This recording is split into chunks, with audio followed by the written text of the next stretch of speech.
Condenado em segunda instância, ex-presidente Lula deixa a prisão em Curitiba. Outros 5.000 presos também devem se beneficiar da medida. Senado vai discutir a volta da prisão em segunda instância. O relato do torcedor confundido com rival e agredido no estádio. Incêndios batem recorde na Austrália. Na série especial, as cidades do Jalapão, onde tudo é longe e mais caro.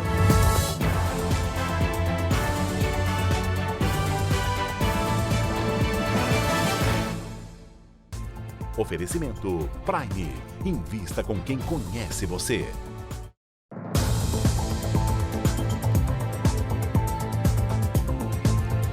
Olá, boa noite para você. Condenado em segunda instância por corrupção e lavagem de dinheiro, o ex-presidente Lula deixou a prisão hoje em Curitiba, depois da decisão do Supremo Tribunal Federal que mudou o entendimento sobre o cumprimento de pena após condenação em segunda instância. Lula deixou a sede da Polícia Federal, onde estava preso, em uma sala desde abril do ano passado. Lula recebeu os advogados já no início da manhã. Em uma reunião de cerca de 1 hora, ele acertou os detalhes da saída da prisão. No fim da manhã, a defesa do ex-presidente fez o pedido de liberdade à Justiça. A resposta veio horas depois. A decisão do Supremo Tribunal Federal demorou menos de 24 horas para ser cumprida. Atendendo a um pedido da defesa de Lula, o juiz federal de Curitiba, Danilo Pereira Júnior, mandou soltar o ex-presidente. Lula deixou a prisão no final da tarde. Cercado de advogados e petistas, o ex-presidente ensaiou falar com a imprensa, mas desistiu. Ele caminhou por uma quadra até o acampamento de militantes. No discurso de meia hora, ele atacou o judiciário. Se pegar o Moro, se pegar alguns delegados que fizerem inquérito, enfiar um dedo no outro e bater no liquidificador, o que sobrar não é 10% da honestidade que eu represento nesse país. Lula deixou o local de carro acompanhado de colegas de partido. Daqui a pouco nós vamos ao vivo ao Curitiba trazer novas informações sobre o caso. Além da condenação no caso do triplex do Guarujá, o ex-presidente também foi condenado em primeira instância no caso do sítio de Atibaia. Ele também é réu ou denunciado em outros 8 processos. Sítio de Atibaia. Condenado a 12 anos e 11 meses de prisão. Lula foi condenado por receber propina das construtoras OAS e Odebrecht por meio de reformas no sítio no município do interior de São Paulo. O imóvel pertence formalmente ao empresário Fernando Bittar, mas para o Ministério Público, Lula é o verdadeiro dono do sítio e era o principal usuário do local. Nomeação para a Casa Civil. Denunciado. Em 2017, os ex-presidentes Lula e Dilma Rousseff foram denunciados por obstrução de justiça por causa da nomeação de Lula para ministro da Casa Civil do governo Dilma. Segundo a Procuradoria-Geral da República, a decisão era para garantir foro privilegiado ao ex-presidente, que na época já era alvo da Lava Jato. Empréstimos do BNDES. Réu. Para o Ministério Público Federal, Lula cometeu os crimes de corrupção, lavagem de dinheiro e tráfico de influência ao supostamente pressionar o BNDES a liberar empréstimos para obras da Odebrecht na África. Terreno do Instituto Lula. Réu. Nesse caso, o Ministério Público Federal acusa Lula de receber propina da Odebrecht, inclusive por meio da compra de um terreno em São Paulo por 12 milhões de reais, que seria usado para a construção de uma nova sede para o Instituto Lula. A empreiteira também teria comprado o apartamento vizinho ao do ex-presidente em São Bernardo do Campo. Compra de aviões caça. Réu. Lula se tornou réu por tráfico de influência, lavagem de dinheiro e organização criminosa por supostamente interferir na compra de 36 caças pelo governo brasileiro da fabricante sueca Saab.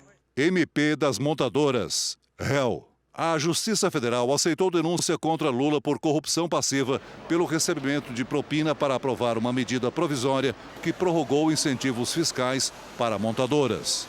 Quadrilhão do PT. Réu. Lula é réu por formação de organização criminosa no caso que ficou conhecido como Quadrilhão do PT. Segundo a denúncia, a cúpula do PT recebeu 1 bilhão e 680 milhões de reais de propina em dinheiro desviado dos cofres públicos. Guiné Equatorial. Instituto Lula. Réu. Neste caso, o ex-presidente é acusado de receber propina de R$1 milhão para influenciar decisões do presidente da Guiné Equatorial, Teodoro Obiang, que resultaram em negócios com empresas brasileiras. O pagamento teria sido feito por meio de uma doação ao Instituto Lula. Propina da Odebrecht.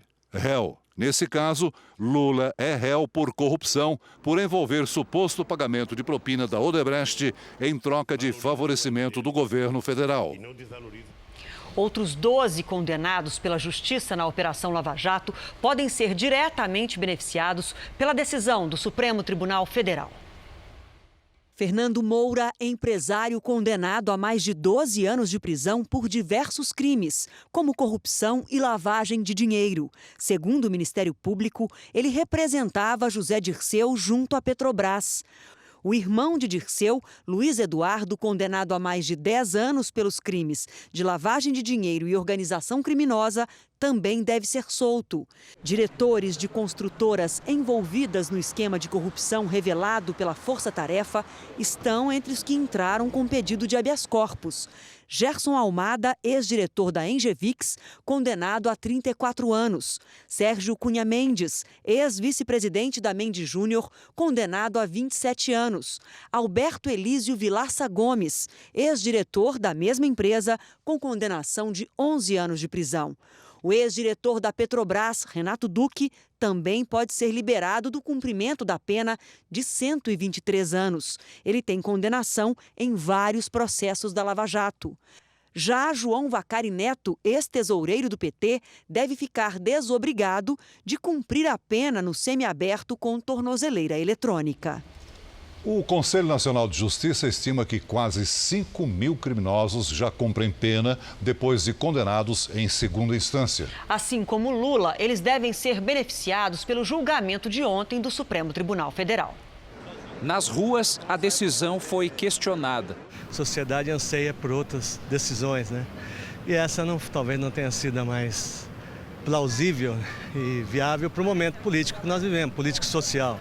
A votação que derrubou as prisões em segunda instância parece ter aumentado a sensação de insegurança. A gente vive numa tensão muito grande, já naturalmente, e ainda com esses presos beneficiados dessa maneira, a tendência é piorar, né? E cada vez mais o cidadão de bem tem que ficar refém dentro de casa. Casos conhecidos, como o do jornalista Pimenta Neves, assassino confesso da namorada Sandra Gomide, mostram que os recursos podem atrasar o cumprimento da pena. Condenado, saiu pela porta da frente do fórum. Foram 10 anos até o julgamento do último recurso para ir para a cadeia. Quem também se favoreceu até a última instância foi o ex-juiz Nicolau dos Santos Neto.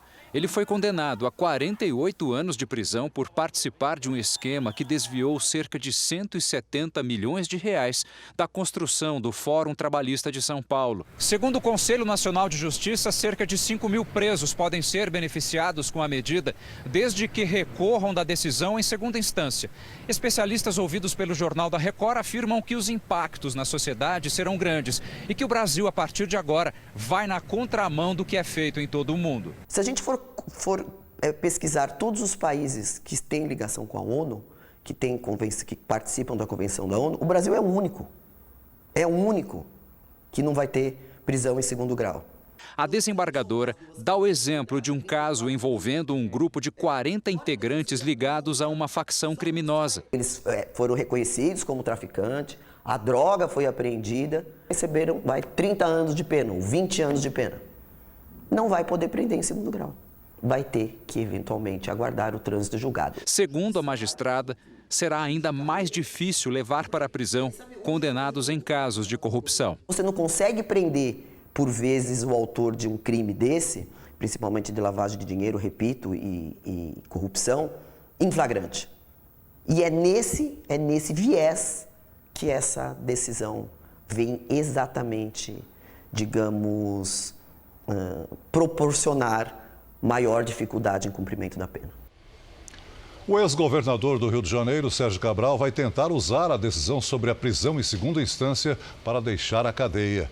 A advogada dele confirmou a iniciativa ao Jornal da Record. Cabral já foi condenado 12 vezes, inclusive na segunda instância, e a pena chega a 268 anos de prisão. O ex-governador não aparece na primeira lista dos beneficiados pela decisão do Supremo porque existe mandado de prisão preventiva contra ele. E hoje também foi dia de liberdade para o ex-governador de Minas Gerais, Eduardo Azeredo, condenado por corrupção no Mensalão Tucano. Eduardo Azeredo saiu do batalhão do Corpo de Bombeiros, acompanhado por um amigo e pelo filho, Gustavo Azeredo, também advogado do ex-governador. Dá para abrir com a gente aqui. Como é que você sai hoje aqui? Assim que o Supremo Tribunal Federal decidiu por 6 votos a 5 ser contrário à prisão de réus condenados em segunda instância, a defesa do ex-governador mineiro entrou com um pedido de liberdade na vara de execução. Em pouco mais de 6 horas, veio o alvará de soltura. Eduardo Azeredo estava preso em uma sala especial aqui do batalhão. Ele foi detido em maio do ano passado, depois de ser condenado a 20 anos de prisão pelos crimes de corrupção e peculato em um escândalo que ficou conhecido como Mensalão Tucano, de desvios de verbas do governo do estado para injetar dinheiro de Caixa 2 na campanha à reeleição dele ao governo de Minas em 1998.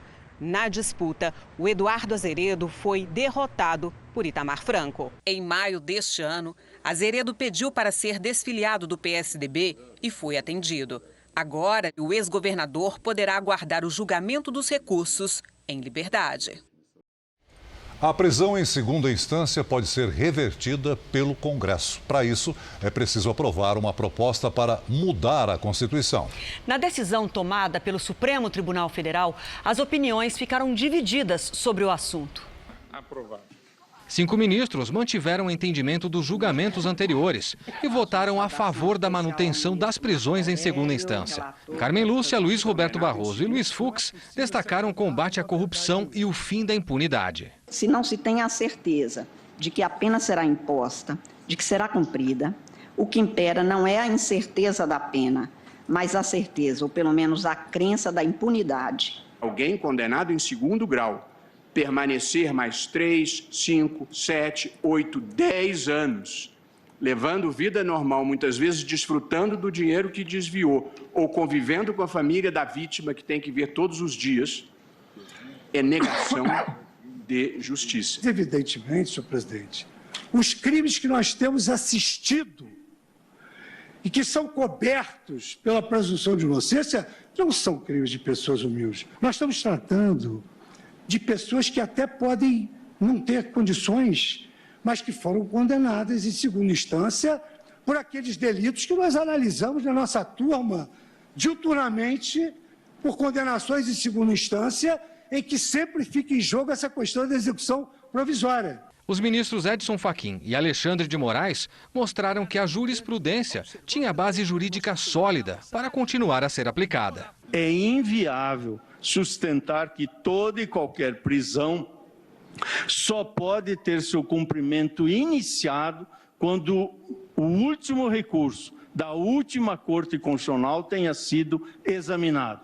E ainda que o texto constitucional brasileiro seja único na experiência comparada, a eficácia do ato legislativo que subordina ou que fundamenta toda e qualquer prisão não pode se subordinar à apreciação conclusiva da Corte mais alta de um país. Ignorar, portanto, essa possibilidade de execução da decisão condenatória de segundo grau, escrita, fundamentada, que foi dada mediante a observância do devido processo legal, ampla defesa, contraditório, com absoluto respeito às exigências básicas decorrentes do princípio da presunção de inocência perante o juízo natural de mérito do Poder Judiciário, é enfraquecer o Poder Judiciário. O Supremo debateu o assunto em 4 ocasiões na última década.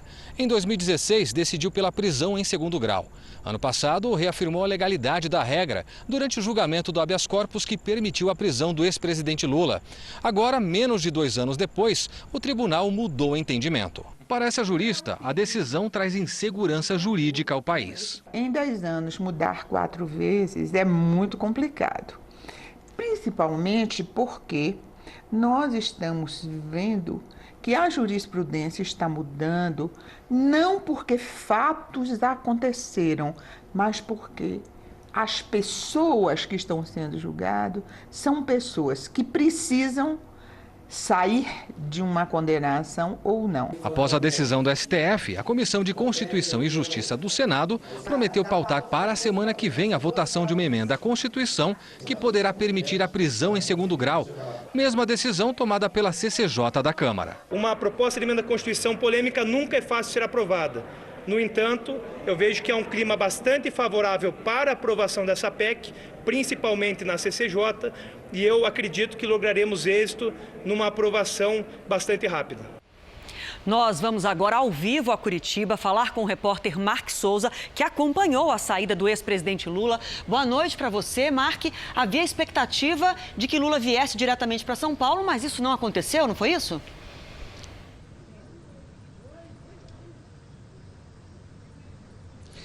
Boa noite, Adriana. Não aconteceu. Lula vai dormir em Curitiba, em um hotel na região central da capital paranaense. Ele optou por dormir aqui e só vai amanhã cedo em um avião fretado para São Paulo.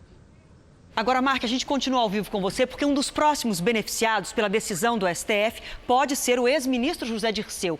Essa concessão da soltura dele já foi decidida pela Justiça?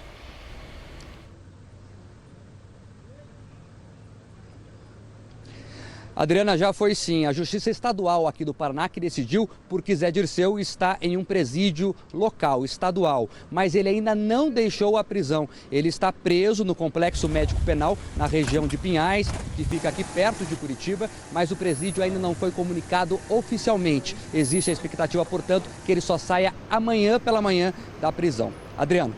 Obrigada, Mark, pelas suas informações. Bom, e a gente segue falando desse assunto porque a possível instabilidade política com a libertação do ex-presidente Lula fez o dólar ter a pior semana em 14 meses. Vamos conferir aqui comigo no telão. Olha só, o dólar fechou essa sexta-feira negociado a R$ 4,17. A alta só no dia de hoje foi de 1,83% e a alta acumulada na semana de 4,34%. O Ibovespa também terminou o dia em forte queda de 1,78%. O carro sedã mais vendido no país corre o risco de pegar fogo por uma falha no motor. Um recall em mais de 7 mil veículos já foi chamado pela montadora. O Procon de São Paulo notificou hoje a empresa para dar mais esclarecimentos sobre o problema. A imagem foi parar nas redes sociais. O carro é gravado pelo próprio dono. Logo dá para ver o fogo surgir de repente. O incêndio destrói o veículo, um modelo lançado neste ano. A montadora admitiu que existe um problema, por isso interrompeu as vendas e se prepara para fazer um recall em mais de 7 mil unidades que já estão nas ruas. Este engenheiro analisou o comunicado que a empresa enviou ao Ministério da Justiça sobre o defeito. Ocorre uma situação em que o software do motor ele não está programado para entender aquilo que está acontecendo no motor. E ele faz uma administração do motor de forma errada que gera um efeito chamado pré-ignição. As convocações para reparos em veículos pelas montadoras são frequentes. Com mais este caso, só neste ano aqui no Brasil, segundo o Procon, são 111 recalls para corrigir vários problemas. Entre eles, falhas em airbags, cintos de segurança, suspensão, que podem colocar em risco a segurança de quem usa o carro. E quais são os direitos de consumidores que enfrentam esta situação? O primeiro passo é procurar o sistema de atendimento ao cliente da empresa e tentar fazer essa negociação. Caso não obtenha êxito, pode sim entrar no site do Procon, fazer a sua reclamação e nós vamos tentar chamar as partes para a elaboração de um acordo, a confecção de um acordo.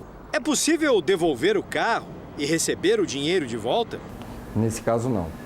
Se o consumidor, o proprietário do veículo, já estiver na posse do veículo, ele tem direito a fazer o recall para sanar o vício. Se o carro ficar dias na concessionária, é possível o cliente buscar ressarcimento de custos. O Procon recomenda guardar recibos de transporte, por exemplo. Se usa o veículo para trabalhar, o consumidor pode calcular o que deixou de faturar no período e até recorrer à justiça. De acordo com o Procon de São Paulo, a adesão dos brasileiros aos chamados das montadoras costuma ser baixa. Mas desde o mês passado, As informações referentes às campanhas de recall não atendidas no prazo de 1 ano vão constar no documento do carro.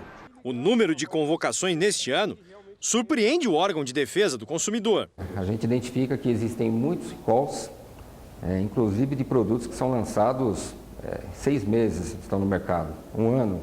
A gente entende que esse tempo é muito pouco para já estar fazendo o chamamento. Casos recentes de furtos cometidos por funcionários na casa dos patrões geram um alerta para a contratação de serviços domésticos. Só no estado de São Paulo são 12 mil roubos e furtos a residências por ano.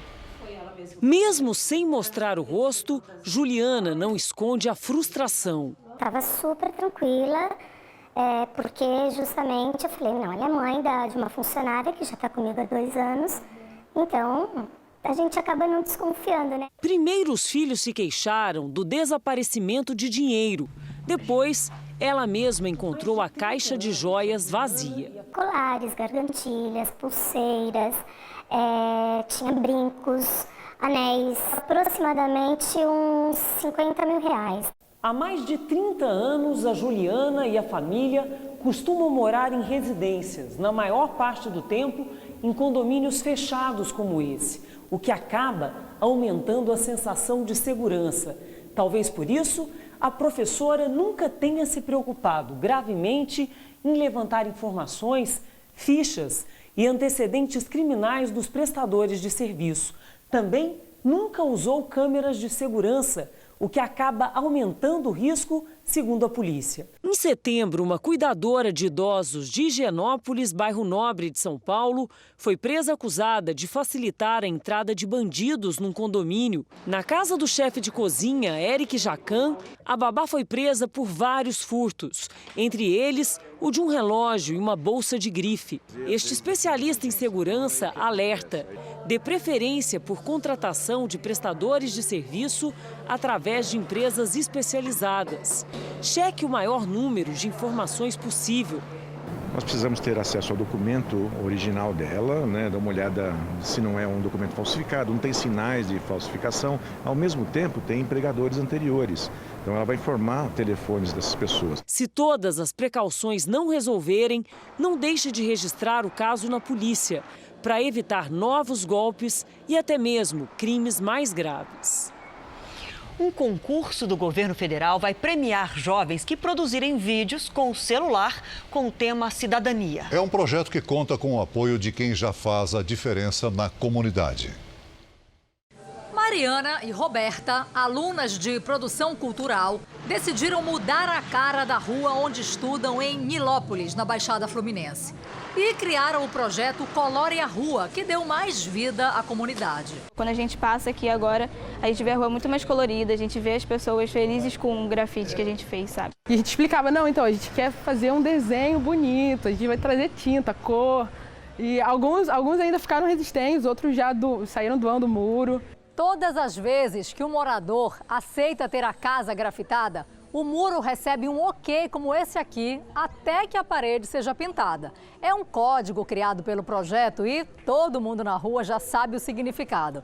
As meninas de Nilópolis conseguiram fazer a diferença e convidam outros adolescentes a fazer o mesmo. Basta ter uma ideia na cabeça, um celular, gravar um vídeo de 2 minutos. Faça a diferença na sua comunidade. O convite é para um concurso do Ministério da Cidadania que vai premiar 350 vídeos com valores de até R$20 mil. O participante tem que ter entre 12 e 18 anos e mostrar o que há de bom na sua comunidade. Os vídeos devem ser produzidos com smartphones, ter duração de 1 a 2 minutos e publicados em plataformas gratuitas e de livre acesso. A ideia é valorizar temas relacionados à promoção da cidadania. As inscrições e as informações estão na internet. A ideia é essa, democratizar a cultura e puxar os novos talentos para o mercado. Hoje, mais um muro ganhou um ok. A responsável pela política digital da União Europeia falou em um evento sobre tecnologia que gigantes do setor, como Google e Facebook, precisam pagar impostos em todos os países onde estão presentes. com muitos aplausos. Foi assim que a comissária da concorrência da União Europeia foi recebida em um dos maiores eventos tecnológicos do mundo. Margrethe Vestager é responsável por multar grandes empresas da internet, como o Google e o Facebook, por desrespeitarem as leis de mercado no continente europeu. As penas aplicadas ao Google, por exemplo, já passam de 4 bilhões de euros, o equivalente a 19 bilhões de reais. No encontro, a comissária falou de forma direta que não é contra a tecnologia, mas que é preciso que o setor tenha uma taxação global. Ou seja, as gigantes de tecnologia precisam pagar impostos em todos os países em que atuam, e não apenas onde a sede está registrada. A representante da Comissão Europeia falou por quase meia hora no palco do evento, que acontece há 4 anos aqui em Lisboa. A dinamarquesa foi enfática ao atacar essas empresas, dizendo que a tecnologia sem controle nos faz menos humanos e que a internet não pode ser um território sem lei. Margrethe Vestager falou também sobre a propaganda política virtual, que deve respeitar as regras do mundo real. A falta de segurança da internet foi duramente criticada. As empresas precisam garantir melhores ferramentas para que possamos nos proteger e impedir que sejamos rastreados o tempo todo, completou.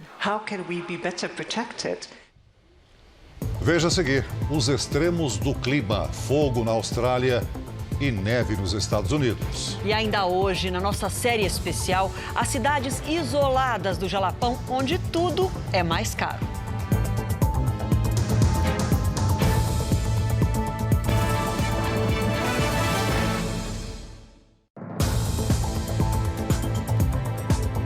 O presidente Bolsonaro esteve hoje em Goiânia num evento do Ministério da Educação e saiu sem falar com a imprensa. Foi a 6ª visita do presidente a Goiás desde que tomou posse em janeiro. Logo na chegada, ele foi recebido por apoiadores e cumprimentou adultos e crianças. Jair Bolsonaro veio entregar 214 ônibus do programa Caminho da Escola do governo federal.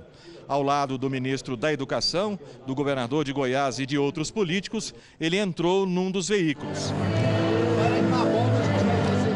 Os ônibus custaram 43 milhões de reais, todos são acessíveis e vão transportar estudantes de 133 municípios de Goiás, principalmente da zona rural, para as escolas das cidades. Durante a cerimônia, o presidente fez um breve discurso realçando a importância da educação básica e, mais uma vez, defendeu a escola sem ideologia. Nós queremos que a garotada estude sim, sabendo que o que lhes será cobrado nesse momento será aquilo que seus pais querem e aquilo que interessa ao nosso Brasil. Sexta-feira, com tempo instável na maior parte do Brasil. Hora de falar com a Lidiane. Boa noite para você, Lid. O que teremos para o fim de semana? Boa noite, Adriana. Olha, teremos tempo abafado e com chuva espalhada por mais regiões. Volta a chover, inclusive, no Rio Grande do Sul. Isso porque os ventos continuam empurrando a umidade da Amazônia para o centro-sul. E a chegada de uma frente fria no domingo vai reforçar a formação de nuvens de chuva. Chove forte e há risco de granizo de Santa Catarina até Mato Grosso do Sul. Nada de praia no sudeste nos próximos dias, porque o tempo fica fechado e com temporais a qualquer hora. No Rio de Janeiro, a chuva forte pode provocar transtornos.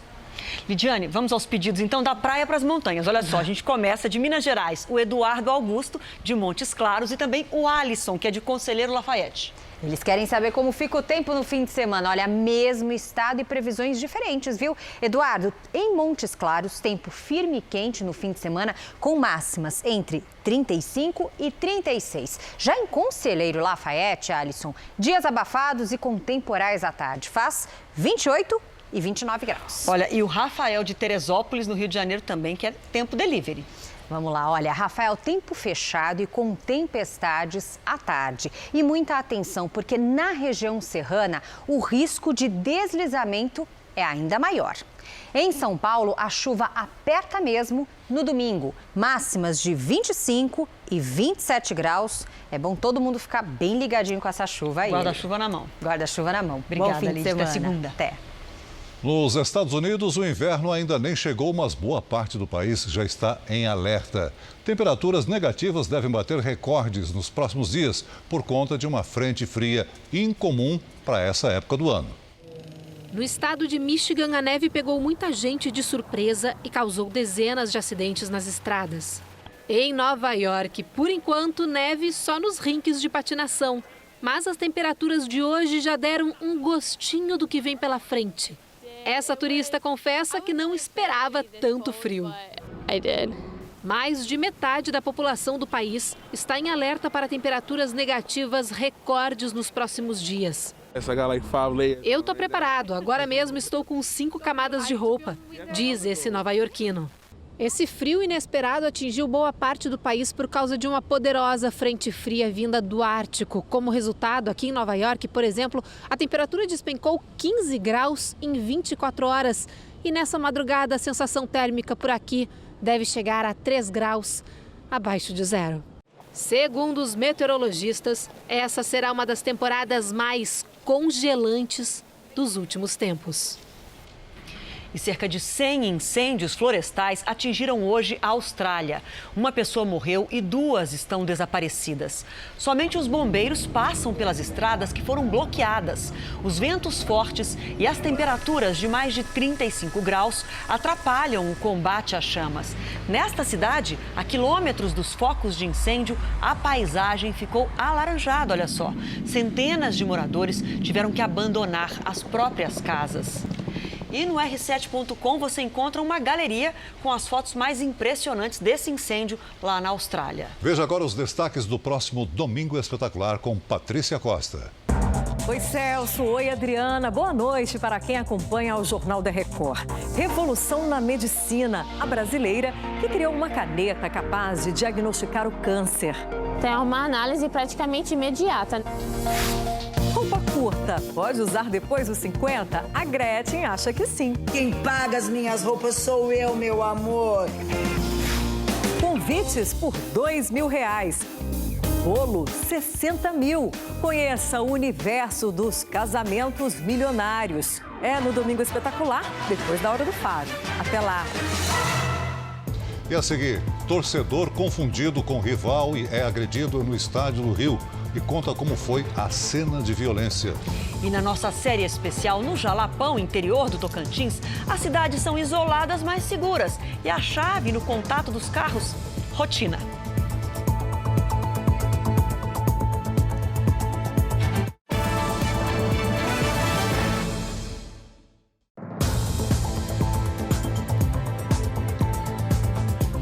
O óleo que está poluindo o litoral brasileiro chegou ao Sudeste. Uma pequena quantidade apareceu na praia de Guriri, no Espírito Santo, perto da divisa com a Bahia. Vamos ver a foto divulgada pela Marinha. Olha só, ela mostra fragmentos que foram recolhidos nessa praia. E a área agora está sendo monitorada. Testes feitos na Bahia e em Pernambuco constataram que não há componentes tóxicos de petróleo dissolvidos na água do mar. Segundo os estudos, a água está apropriada para banho. E uma comissão de senadores desembarcou hoje no Recife para avaliar o impacto do derramamento de óleo.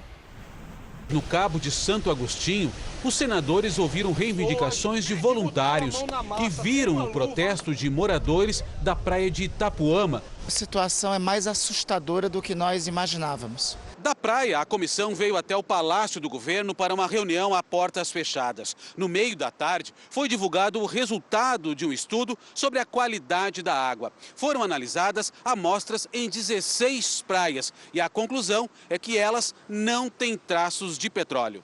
A nota do governo diz que o estudo foi feito pela Agência Estadual do Meio Ambiente em parceria com outras instituições e envolveu a análise de 21 compostos químicos de 2 grupos que fazem parte do petróleo.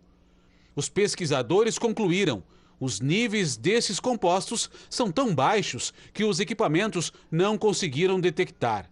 Isso se deve ao tempo de exposição do material no ambiente e à dinâmica das marés. Não se detectou a presença disso em nenhum nível que é considerado danoso à saúde, segundo os parâmetros internacionais e do CONAMA. Na Bahia, nos últimos 15 dias, foram recolhidas amostras da água do mar em Salvador e no litoral norte. E segundo o governo do estado, também não foi constatada a presença de componentes de petróleo. Na água não foi encontrado. Agora, a gente continua recomendando que se tiver óleo na água, visualmente óleo na água, essas praias continuem próprias, porque você pode eventualmente ter contato com esse material e esse material terminar causando alguma reação alérgica ou uma coisa mais grave, caso você atingir acidentalmente, mergulhando, coisa do gênero. O Parque Nacional de Abrolhos, na Bahia, foi reaberto hoje, depois de 5 dias de visitas suspensas por causa da aproximação do óleo. No sábado, foram recolhidos fragmentos perto de uma das ilhas do arquipélago. Segundo a direção do parque, hoje não existem mais vestígios de petróleo. As chuvas que atingiram Porto Alegre na última semana fizeram o nível do Guaíba ficar perto de uma ponte em construção. É que a estrutura foi planejada com uma altura abaixo do padrão. O nível do Lago Guaíba atingiu 2,32 metros por causa da chuva. Ficou apenas a 1,5 metro da ponte, o que já impossibilita a navegação, inclusive de barcos de pesca e botes. Nós tínhamos veleiro e escuna aqui dentro da marina. Eles tiveram que tirar daqui de dentro, senão não poderiam mais sair depois. A nova ponte do Guaíba começou a ser construída em outubro de 2014. Com previsão de término para abril do ano que vem, a obra teve investimentos federais de 757 milhões de reais. Parte do trecho, de 200 metros de extensão, tem pouco mais de 3,5 metros de altura, o que é insuficiente para evitar o contato com a água em caso de cheia. O Manual de Hidrologia Básica para Estruturas de Drenagem do Departamento Nacional de Infraestrutura de Transporte, o DENIT, determina que as pontes devem ser erguidas com uma margem de pelo menos 1 metro acima da cota de cheia. Neste caso, no Guaíba, faltaram 44 centímetros. O Ministério Público Federal encaminhou ao DENIT questionamentos sobre a autorização da obra fora dos padrões previstos. Mas o Departamento Nacional de Infraestrutura de Transporte não respondeu ao nosso questionamento sobre a ponte. 2 pessoas estão presas e vão responder por tentativa de homicídio após se envolverem em brigas e torcidas no Rio de Janeiro. Botafoguenses foram espancados antes e durante o clássico contra o Flamengo ontem, pelo Campeonato Brasileiro. Hematomas, um corte na boca e um dente quebrado. Eu só me defendi. Não teve essa chance de confundir. Não, teve a chance dele de querer bater alguém. Foi um ataque brutal de quem torce para o mesmo time de Sérgio, o Botafogo. O taxista foi derrubado e espancado. Seguranças do estádio não conseguiram conter dezenas de agressores que acharam que a vítima fosse flamenguista. A selvageria tomou lugar do futebol no estádio Newton Santos, durante a vitória do Flamengo sobre o Botafogo pelo Campeonato Brasileiro, mesmo com o reforço policial, por se tratar de um clássico. Houve agressão na arquibancada, confusão e correria do lado de fora do estádio. Esse torcedor do Flamengo foi hostilizado na rua e apanhou. Na zona oeste da cidade, mais violência. O motociclista Jonathan Massara foi derrubado da moto e espancado por mais 10 pessoas. Muitos usavam pedaços de madeira. A polícia dispersou o grupo. Jonathan está internado. Foi ferido com golpes de faca e quebrou uma das mãos. Ele aguarda por uma cirurgia. Se ele está sem o capacete, provavelmente ele não tinha aguentado. Foi muita pancada na cabeça. 15 torcedores foram presos. 2 deles vão responder por tentativa de homicídio. Os outros 13 já foram liberados. Tem que dar um jeito de não deixar frequentar estádio. Isso acontece várias vezes e nada, até hoje, continua isso, nada é feito. Um livro com várias denúncias de propinas e subornos dos principais dirigentes do futebol mundial não foi publicado no Brasil. A editora Globo Livros, dona dos direitos de publicação, queria alterar alguns trechos, mas o autor não aceitou. Lançado em junho do ano passado em vários países, o livro Red Card, Cartão Vermelho, do jornalista americano Ken Bensinger, relata, a partir de documentos e depoimentos, o escândalo de corrupção que explodiu na FIFA em 2015. dirigentes da entidade foram presos, o presidente Joseph Blatter foi obrigado a renunciar ao cargo e o presidente da CBF na época, José Maria Marim, também acabou na cadeia. Julgado e condenado, ele continua preso nos Estados Unidos. A exclusividade para a publicação de Cartão Vermelho no Brasil foi comprada pela Globo Livros, editora do Grupo Globo, em 2015, quando a obra ainda estava em produção. Bensinger concluiu as apurações, deu forma final ao seu trabalho, mas até hoje, Cartão Vermelho não foi lançado. Para o jornalista americano, a alegação foi que o livro menciona a Globo, que estava envolvida no esquema de corrupção no futebol brasileiro e sul-americano. O jornalista americano diz ainda que representantes da editora pediram que ele retirasse do livro trechos em que havia referência ao envolvimento da Rede Globo no pagamento de propinas. Bensinger afirma que se concordasse em retirar todas as referências feitas à Globo, o livro seria publicado, mas que jamais consentiria em ter o livro editado desta forma. O contrato do jornalista com a Globo Livros termina este mês. Finalmente, Cartão Vermelho poderá ser publicado por outra editora. Procurada pela produção do Jornal da Record, a Globo Livros não se manifestou. Amanhã, às 10h15 da manhã, no Esporte Fantástico, você acompanha os detalhes do escândalo que envolveu os principais dirigentes do futebol mundial. As distâncias são enormes, as estradas precárias. O hospital mais próximo está a 300 quilômetros de distância. Nas pequenas cidades que se espalham pela região do Jalapão, a vida segue mais devagar.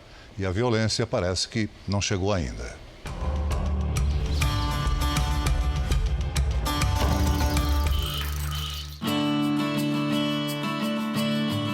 Das 139 cidades do estado do Tocantins, 9 ficam no Jalapão. Surgiram do nada, rodeadas pela vegetação semiárida do Cerrado, rios e cachoeiras de águas transparentes.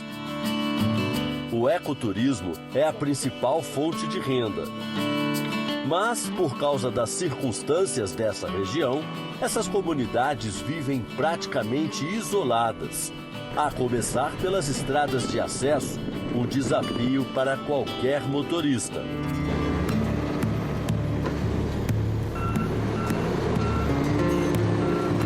Essa areia não tem jeito de sair, né? Tem não, a patrola vai ter que puxar. E agora, como é que vai fazer? Tem patrola aí pra puxar? Tem uma patrola que tá quebrando o cascalho aqui, vai dar uma forcinha aí pra gente fazer a manobra e fazer o descarrego. Tá ruim a estrada, né? Rapaz, ruim não, viu? Tá precária. Lentamente, o motorista vai tentando sair do buraco, sair do atoleiro. Cristiano tem um supermercado em Mateiros. Da frota de transporte dele, 4 caminhões e caminhonetes estão parados para conserto. Agora você imagina uma logística dentro de um lugar desse aqui, que as estradas são um acesso muito difícil. Para você ter uma ideia, caminhão traçado não conseguia passar, porque as areias seguram e não vai. O caminhão tem uma corda para segurar o para-choque, falta o vidro aqui da janela, perto do retrovisor. E numa das muitas viagens, além de tudo isso, deu problema também na embreagem. A insegurança de que a encomenda pode não chegar na hora certa leva ao improviso. O frango vem congelado, não vem? Então, como o frango vira como um gelo, a gente usa o frango como para manter a temperatura dos, vamos dizer, do iogurte, essas coisas mais. Alguns produtos custam o dobro e até o triplo do preço em relação a Palmas, a capital do estado. A Edna paga 3 vezes mais pelo refrigerante que revende na pastelaria dela em Mateiros. Se a gente quer buscar, a gente vai buscar em Barreiras. Na Bahia? É. Quantos quilômetros aqui? Dá uns 300 por aí, se não der mais. Com essa estrada aí? É, com essa estrada ruim. A precariedade de acesso dificulta também o serviço público de saúde.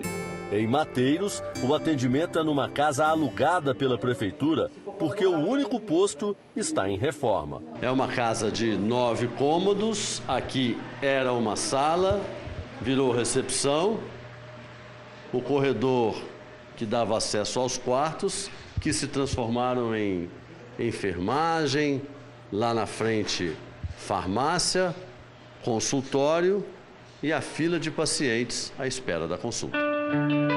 A única médica é uma cubana que mora há 12 anos no Brasil. A gente dá o primeiro atendimento de urgência e fazemos um encaminhamento. E aí se traslada nas ambulâncias para o Hospital Regional de Porto Nacional. Torcendo para que dê tempo. A gente sempre estabiliza o paciente antes de sair. O hospital mais próximo está a 300 quilômetros de distância. Mas a vida isolada tem lá suas vantagens. Além das belezas naturais do deserto do Jalapão, aqui não há violência. Olha um exemplo. Um carro com a janela aberta e a chave na ignição. Ali na frente, uma motocicleta. Do mesmo jeito. Olha aqui a chave. Aí. Vou lá, não se preocupe não, deixa a chave, o capacete, às vezes deixa até ligada a moto. E nunca você teve problema de violência? Não. Nunca te roubaram a moto? Não. Nem tentaram? Nem tentaram. Dona Rosa é nascida e criada no Jalapão.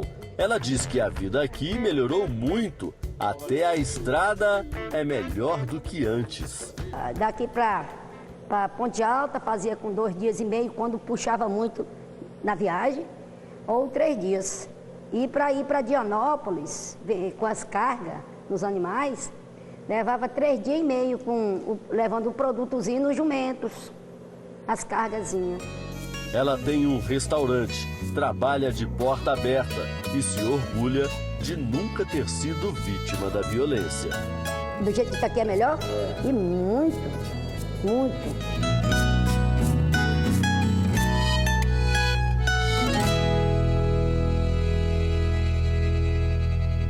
O Jornal da Record termina aqui. Você pode assistir a edição de hoje na íntegra no Play Plus. E não se esqueça, o Jornal da Record também tem versão em podcast. É só acessar o Play Plus e as nossas outras plataformas digitais. E à 00:30 tem mais Jornal da Record com o Sérgio Aguiar. Fique agora com a Fazenda, com o Marcos Mion. Obrigada pela sua companhia mais uma semana. Até segunda. Boa noite.